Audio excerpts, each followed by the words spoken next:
Hormuz প্রণালী দিয়ে বাংলাদেশে আসার অপেক্ষায় থাকা 6টি তেলবাহী জাহাজকে পারাপারের অনুমতি দিয়েছে ইরান, জানিয়েছেন ঢাকায় দেশটির রাষ্ট্রদূত জলিল রহিমি জাহানাবাদী। সকালে দূতাবাসে সংবাদ সম্মেলনে তিনি জানান, এ বিষয়ে বাংলাদেশের অনুরোধে সায় দিয়েছে দেশটির নিরাপত্তা কাউন্সিল।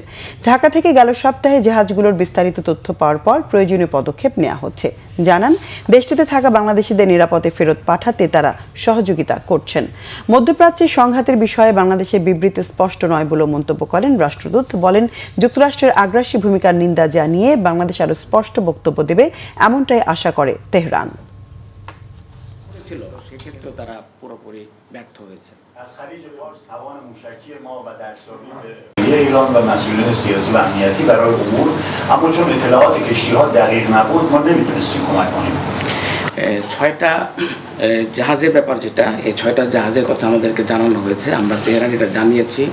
ইরানের জাতীয় নিরাপত্তা কাউন্সিল সেটার অনুমোদন দিয়েছে এই জাহাজগুলোকে সহায়তা করার।